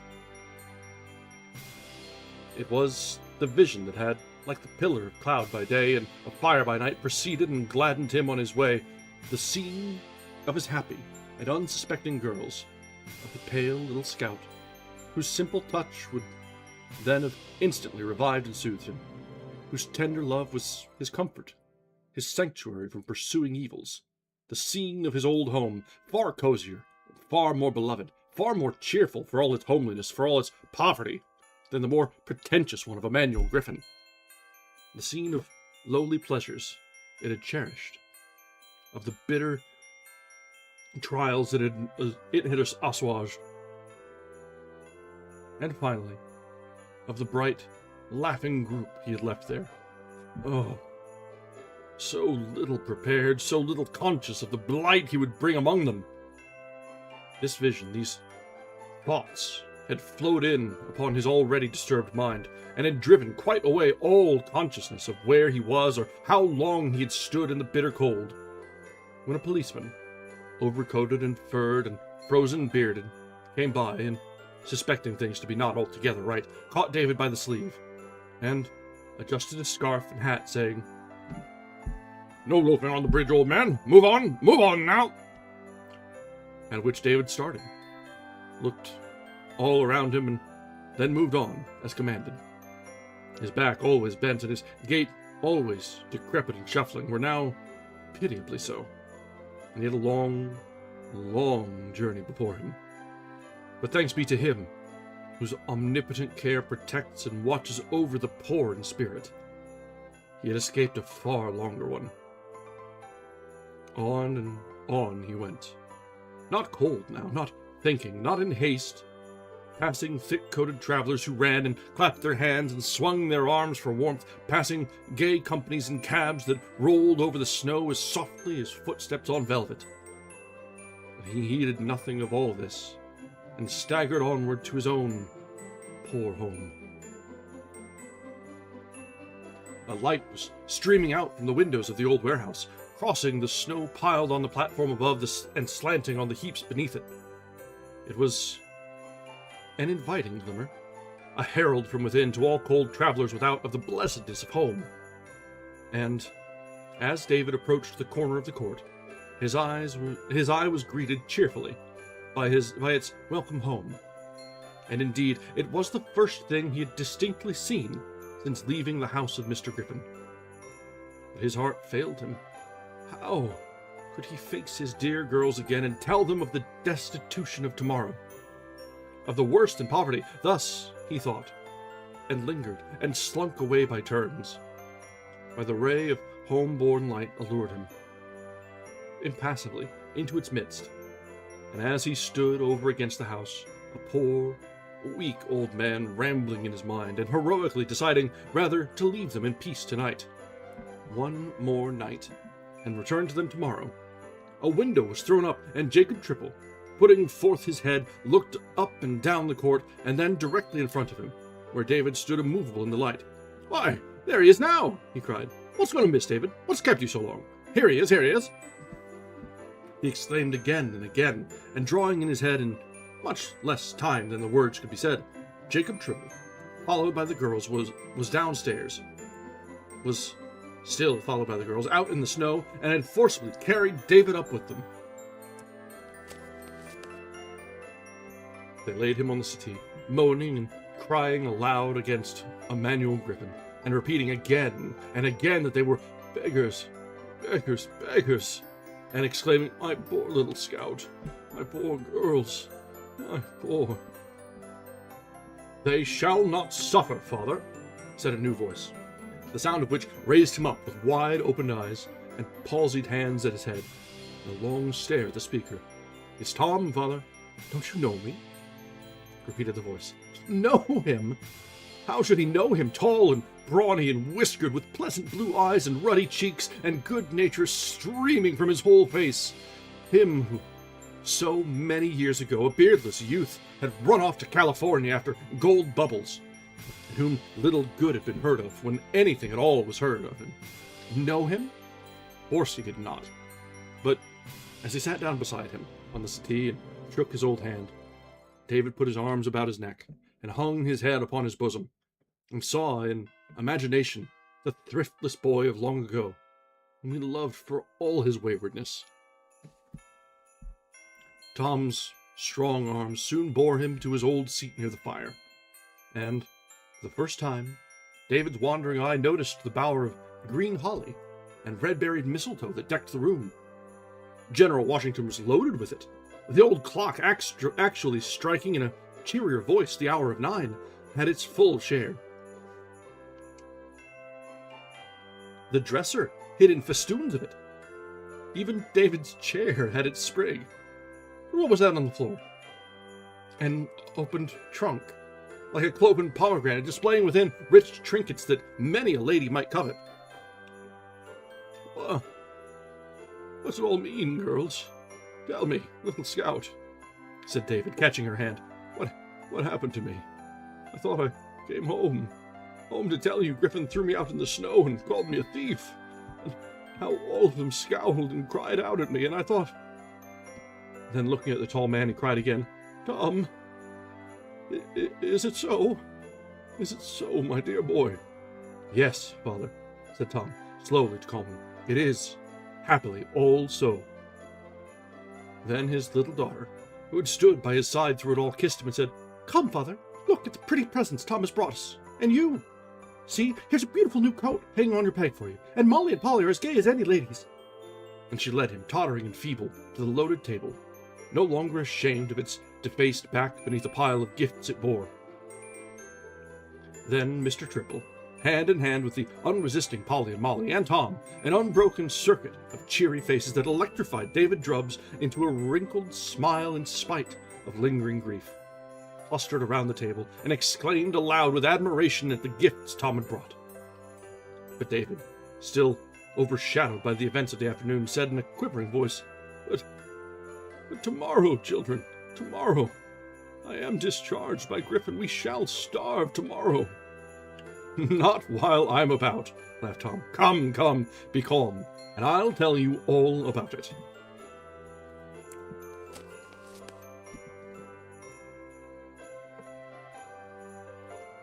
And he did tell of the long years of hope and distress, of despair, when unconsciously, within reach of fortune, of its final destination, and of its golden yield. So here I am, father, and your old hand shall write no more for Manuel Griffin. Then said Dolly, You don't speak, father. You're surely not sorry? Sorry? He was stifled with gratitude. He was transforming into his old self. The familiar tenderness of her voice opened the floodgates of his heart, and he burst into a louder hurrah than over Griffin's turkey, and kissed them all around, Mr. Triple included. And indeed, the day had been so successfully employed in the part of that gentleman that his early entrance into the family was far from problematical. So, of course, David did perfectly right. Polly here broke in, And father, it was Tom who brought the note, and Tom who planned the surprise for you. What did it say, Tom? You can tell us now. He laughed quietly, and said, as if he were reading impressively from an open sheet to Mr. Griffin himself, and making him writhe under its coolness. Manuel Griffin, Sir, the connection of my father, David Dubbs, Esquire, with your counting house will cease from this day forth. Sir, your obedient servant, Thomas Dubbs. Told by I guess this is the next part that is, so the introduction is the next bit. So yeah, that is the end of The Tale of a Turkey. So, it worked out rather well in the end. Because, you know, a little bit of a deus ex. It happens. It's Christmas. I'm going to overlook a little bit of whimsy like that. Because it's a Christmas story, damn it. So, the son had struck it rich out in California in the gold rush, and had come home to take care of his family properly. And, wouldn't you know it, just in time. And the errand that David was sent out on was to effectively hand in his resignation. Which worked out pretty well. Which also explains why Griffin was so teed off when he read the letter. Ha! Suck it. I can't believe I was defending Griffin at the start. I thought he was going to be like better than Scrooge at the start because he didn't seem quite so bad, but man, there was no redemption to be had there. Exactly. Christmas stories are allowed some miracles. Otherwise, how can you explain Hallmark movies? All right. So, we've got another story to get through tonight. I need to see how long this next one is. That's not too bad. And that'll get us to about the 74% mark. Yeah, let's just power through tonight. We'll get one more story in. We might run just a touch long, but we only have 2 days to work with. So if we're a little long, it's not the end of the world. So all right, we have the next story, as told by an English tourist. As you remember, the setting of this is around a fireplace with people from around the world sharing stories from their own homes. All right, told by an English tourist. He seemed to be a kind of connecting link between the old times and the new, and to be, withal, a little antiquated in the taste of his accomplishments. Irving. A Still Christmas.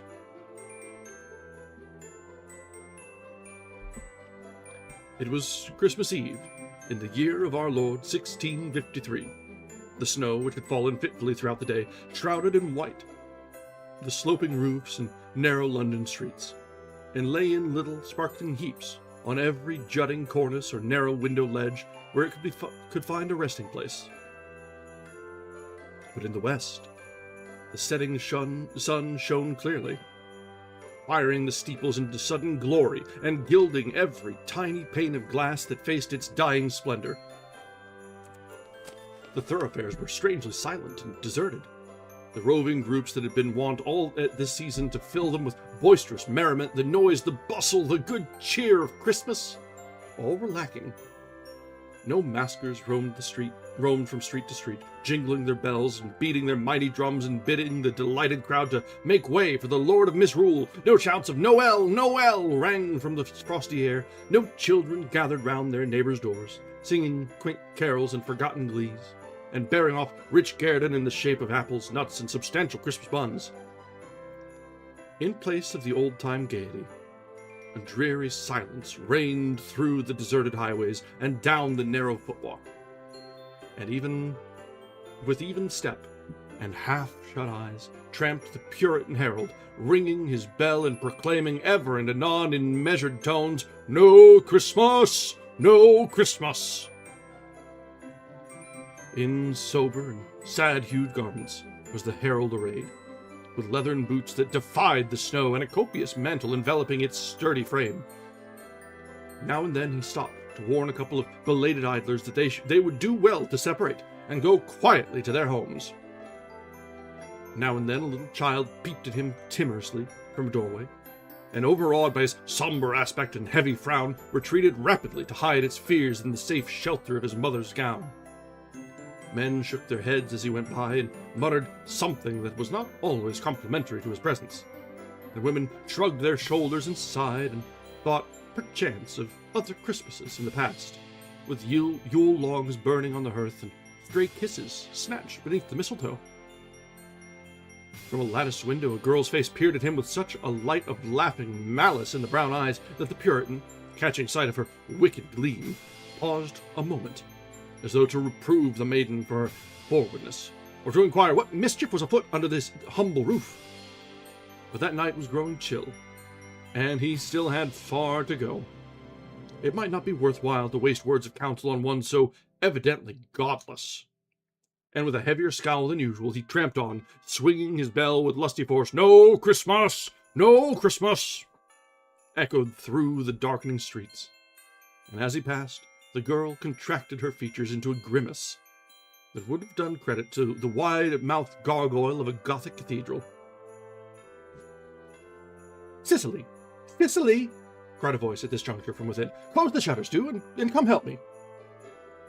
Cicely, who had been inclined to stare out a little longer, shot the heavy oaken bolt into its socket, and, opening a door leading to the inner room, disclosed a scene whose ruddy cheerfulness shone all the brighter in contrast to the dreary streets outside. A mighty bunch of faggots blazed and crackled on the hearth, and above the carved chimney place hung branches of holly, their scarlet berries glowing deeply in the firelight. In one corner, half veiled by a tapestry curtain, a waxen bambino nestled in its little manger, while before it burned a small copper lamp. Wreaths of holly and ivy bedecked the doors, and standing up tiptoed on a tall wooden chair, a young girl was even now striving to fasten these securely with the aid of a very old and wrinkled woman, who seemed more competent to admire than to assist the undertaking. "Some bigger cherries, pray, Catherine," she said, impatiently. "And Cicely, if you feel you have loitered enough, hand me those 2 long ivy branches. They should droop gracefully. So, and now stand off a little way and tell me how it looks."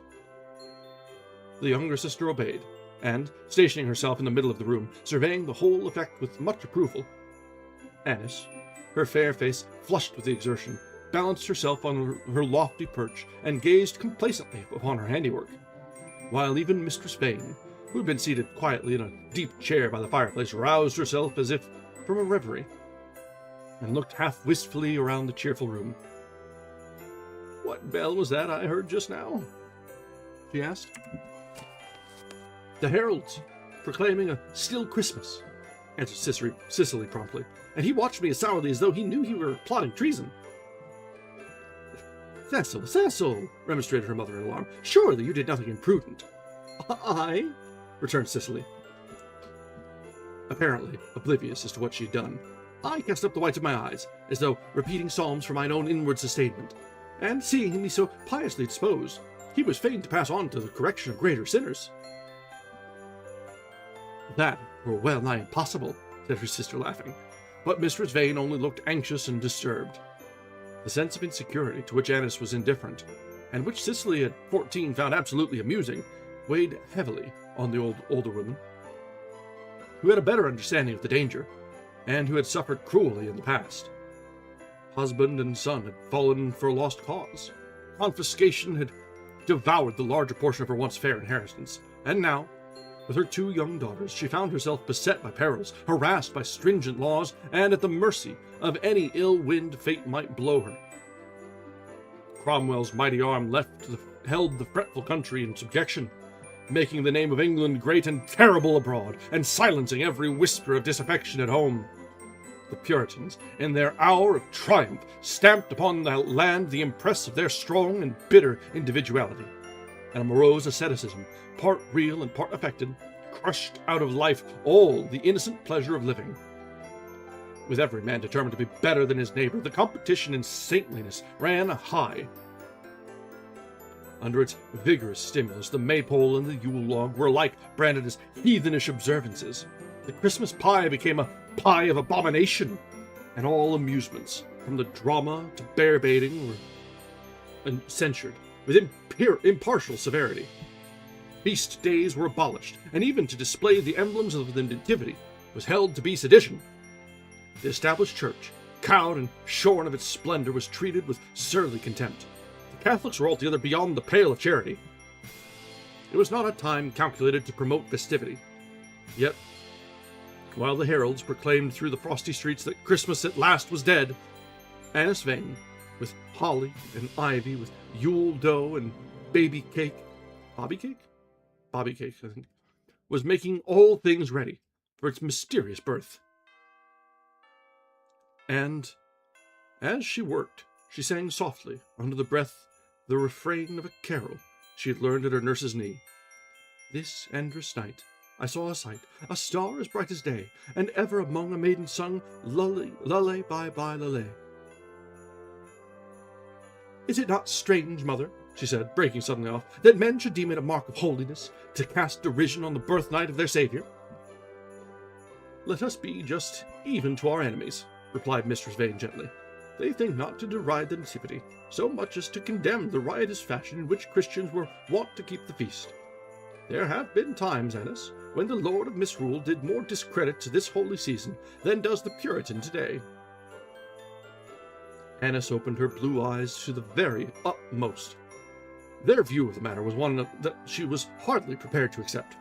"Why, dearest mother," she protested, "why should we venture to be happy, if not on, or when should we venture to be happy, if not on Christmas Day? And how can we show ourselves too joyful for our salvation? And did not his most blessed Majesty King Charles knight with his own royal hand a lord of Misrule, who held court in the Middle Temple?" Mistress Vane smiled at her daughter's vehemence. She knew more about these jovial monarchs and their courts than Annis did, and it may even be that his most blessed Majesty's approval carried less weight to her experienced mind. But in these dark and chilly days, a little enthusiasm was helpful in keeping one's heart warm, and she was far too wise a mother to disparage it. Truly, they made a brave show of that upon Christmas Day, she admitted, for the Lord Mayor and his corporation, a goodly company of gentlemen, rode in procession to the church of St. Thomas a Con, and thence to dine together with many pleasant ceremonies, and stoups of wine and huge venison pasties were dispatched to the temple for the stay and comfort of the mock court, who made merry all day long. And the streets were crowded far into the night with maskers and revellers, and even the poor might for once forget their poverty, and were welcome to the brawn and plum broth of their richer neighbours. And now we have nothing at all of this, cried Cicely with passionate regret. Nothing to look to, and nothing to hear save the cracked bell of a dingy herald, who does not even ride a hobby horse like the merry heralds of old. In truth, Master Prynne hath made good his own words when he holds that Christmas should be rather a day of mourning than one of rejoicing. Not so thought my godfather, kind Master Breton, said Annis thoughtfully, for he hath written that it is the duty of Christians to rejoice for the remembrance of Christ, and for the maintenance of good fellowship. I hold it, he hath said, a memory of the heaven's love, and the world's peace, the mirth of the honest and the meeting of the friendly.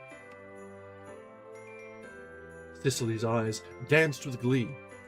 That were well remembered, she said mockingly, if now you can but tell us in turn what your godfather's nephew, Captain Rupert Breton, hath thought upon that matter.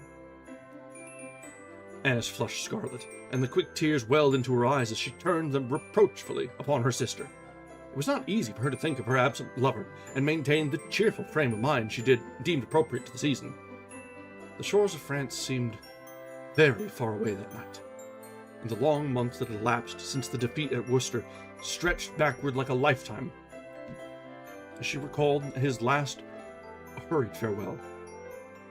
He had ridden hard and risked much for those few words, and patiently and bravely she had waited ever since, hoping, praying, turning her face steadily to the brighter side, and keeping ever in mind the happy hour which should reunite them to each other.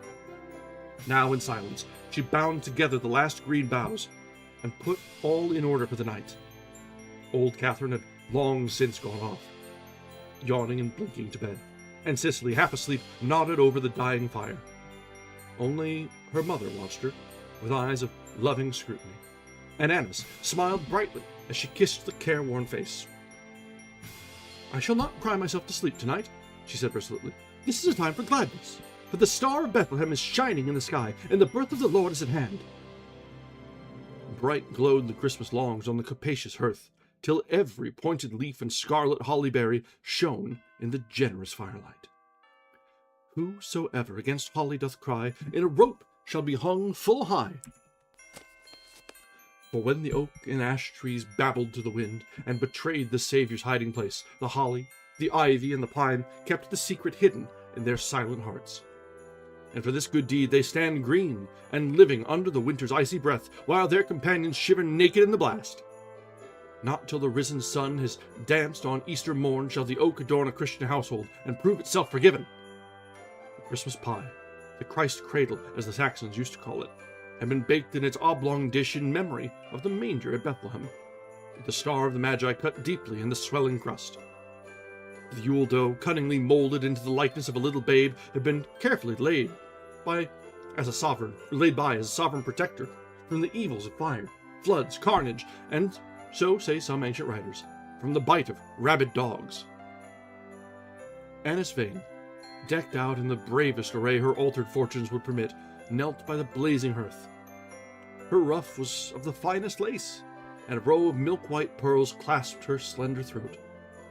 She shaded her face from the fire, and piled up shining cones of bright brown nuts that seemed to tempt the flames. Oh, there's a picture here. Hang on, let's add this. I'm not sure how relevant it is, but let's have it in nonetheless. I didn't realize there's just a couple pictures in this book so far. We've had, what, 2, I think?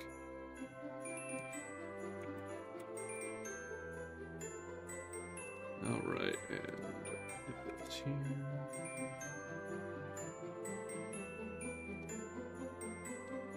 Alright. Get this a little out of the way.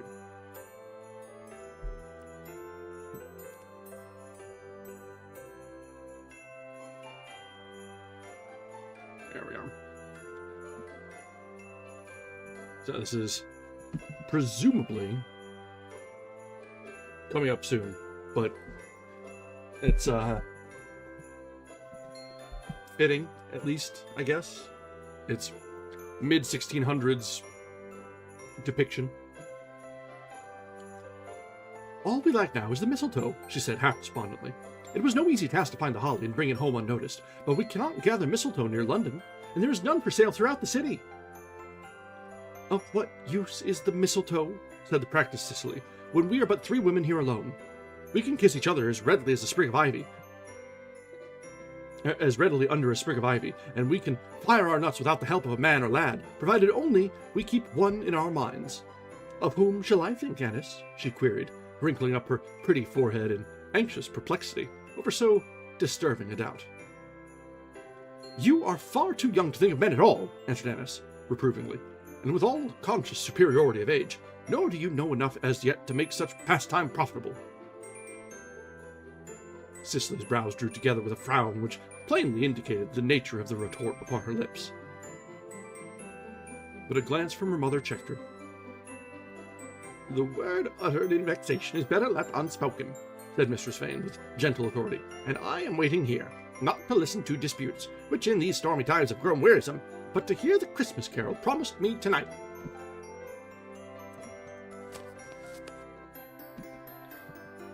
Annis, with flushed cheeks, took down from the wall a little mandolin of Spanish workmanship, and, striking a few chords, began the carol, in which Cicely, after sacrificing some moments to ill temper, concluded presently to join, her clear flute noises rising high above her sister's weaker tones. When Christ was born of Mary free in Bethlehem in that fair city, angels sung in with mirth and glee in excelsis gloria.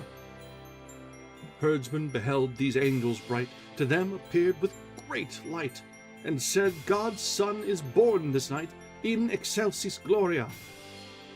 The King is coming to save kind, even in Scripture as we find. Therefore this song we have in mind, in excelsis gloria.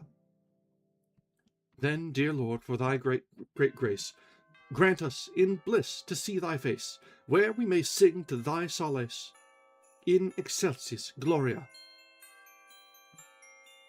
As the sounds died into silence, there stood one in the icy streets and listened. No self-elected saint was he, sending out treason to the Commonwealth, but a cavalier from France. Okay, so that makes sense. With his love-locks shorn for sweet prudence's sake, and a mighty mantle enveloping him from head to foot.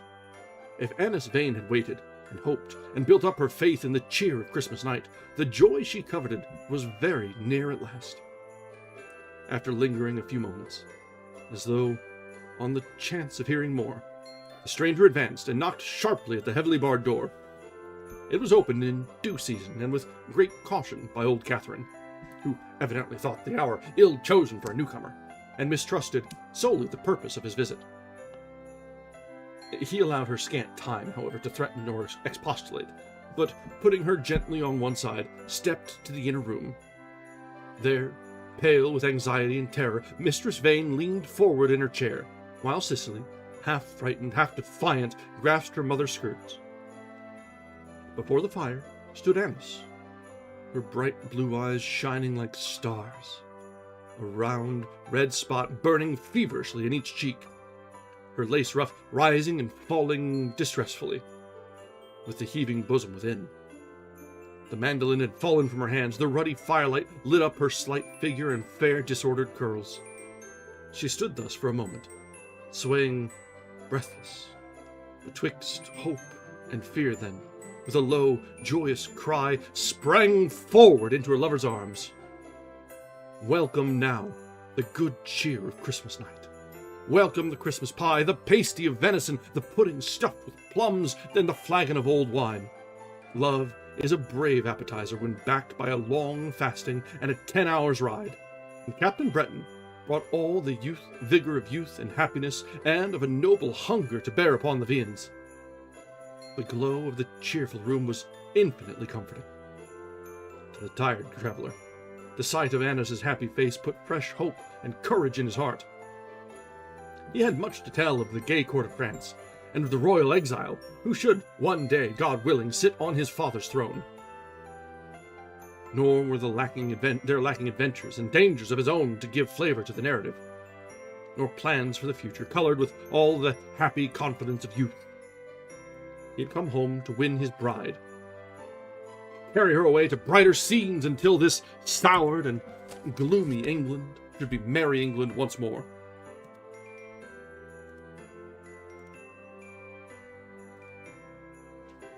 He who would keep a light heart within London walls, said he, must needs be very sure of heaven, as are Master Prynne and Master Philip Stubbs, or very much in love, as am I. It lacks but a covered cart and a bell in every street to make one feel the black death is upon us. If you can laugh in such an atmosphere or melancholy, Annis, what will you do in France? Mayhap if I laugh enough in sober London, I shall grow too giddy and forward in foolish France, returned Annis gaily. Unless what, dear heart? Unless, while I am safe in Paris, you are fighting the battles of the king in England. Then tears will come easier than laughter, as in truth they have done of late. Wherever I may be, your prayers will prove my bulwark, said Captain Breton, confidently. It would take more than a silver bullet to find its way to my heart while you are besieging heaven's doors in the tumultuous fashion that only women can attain. I bear a charmed life, as long as you remember your petitions. Annis answered with a look, and Cicely, nestling by her mother's chair, watched her sister with wide, serious eyes. To the child standing on the threshold of womanhood, the presence of love carries with it an intoxicating flavor of mystery. It is something that fills her alike with envy and a vague resentment, with wonder and an indefinable desire. Its commonest expression is a perverse antipathy to one of the lovers, with an irrational anger and disdain, or an irrational increase of affection for the other. And in this case, Captain Breton came in for his full share of Cicely's smothered anger and disdain. He, meanwhile, in happy unconsciousness, chancing to meet the brown eyes lifted dreamily to his own, and noting the upward curve of the short, sweet lip, thought within himself that this elfish little Cicely was growing almost as pretty as her sister, a judgment which proves conclusively the blindness of love. For Annis, though fair and comely to look upon, came no nearer to her young sister's beauty than does the pink-tipped daisy to the half-opened rosebud uncurling slowly in the sun. At present, the girl, seeing that she was watched, turned away her head pettishly, and eyed the leaping flames. Damn, that's an interesting way to put love is blind. Okay. Don't need to put down the sister, but you know what, that's fine. Anna said tonight there was but one thing lacking to her Christmas cheer, she remarked, after a pause, and with the too evident intention of saying something vexatious. And that was I, interposed the Cavalier, with the ready assurance of a lover.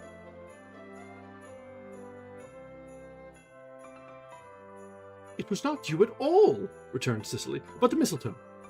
We gathered the other greens ourselves, but there was no mistletoe to be found within or without the gates of London.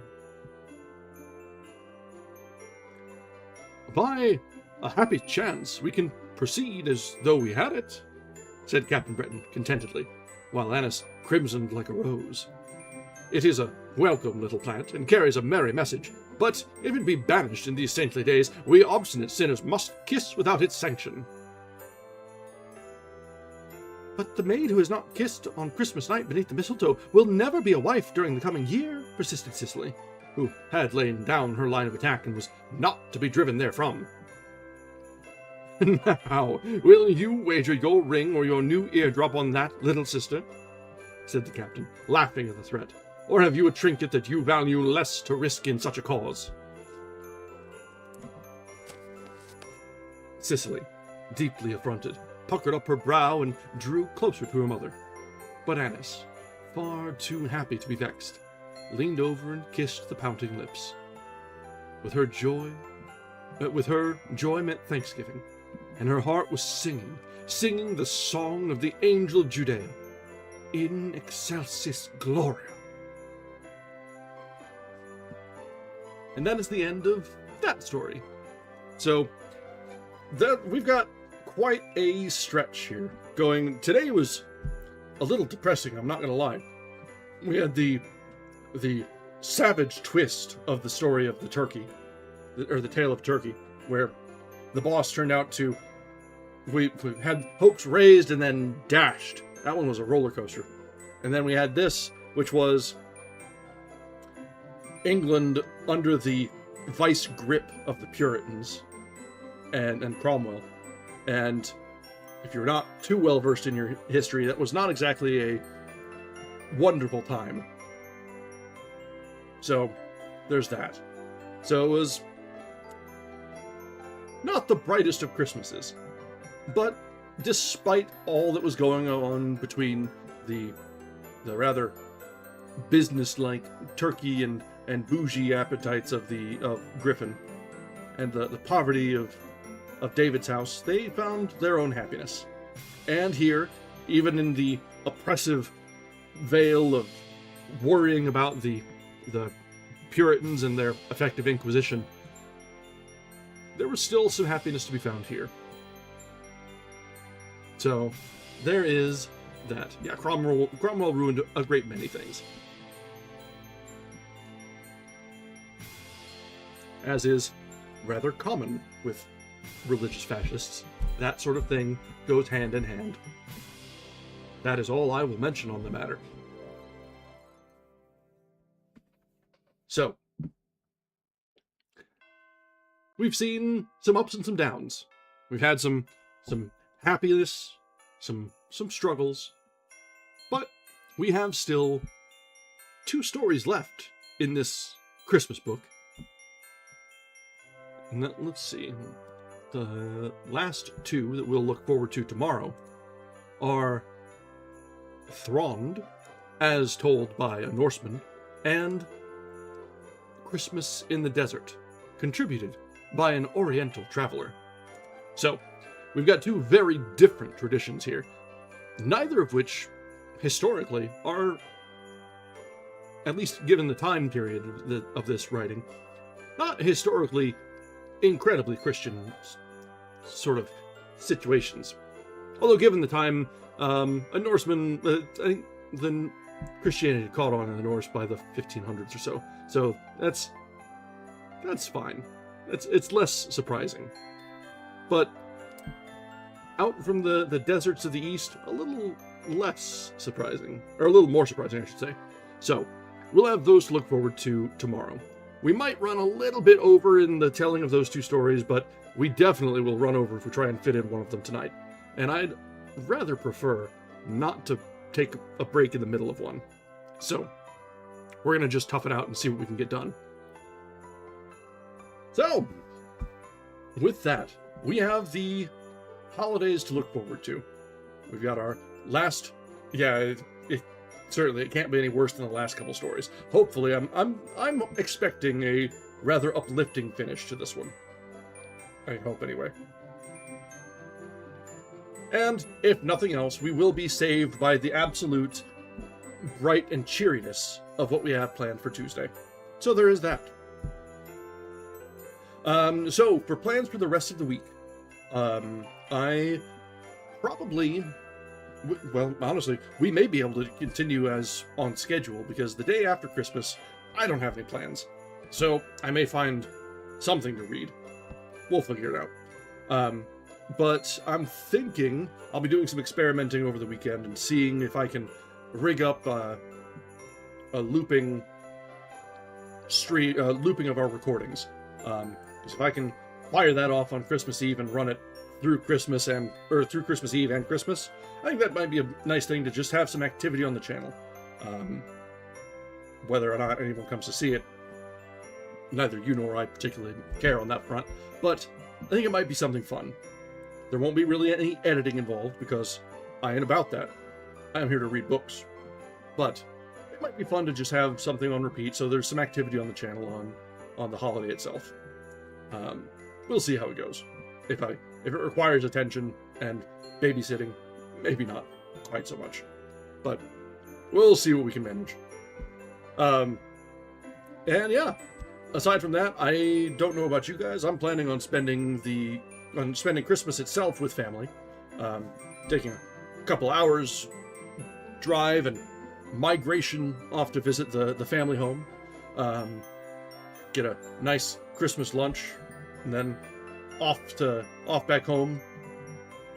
So, nice little peaceful holiday for myself. I hope you guys have plans of your own, whether it be with family, friends, or even just a quiet moment alone. I know part of my Christmas tradition has become having a nice Christmas lunch with family, and then when I get back in town, ordering Chinese. There is something that hits very, very just right about a nice big carry-out order of Chinese food on Christmas evening. I don't know what. It's say what you will, but they do it right.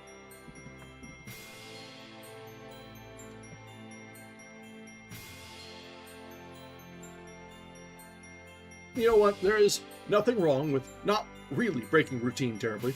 If it's what you usually do, then you can find comfort in the usual routine.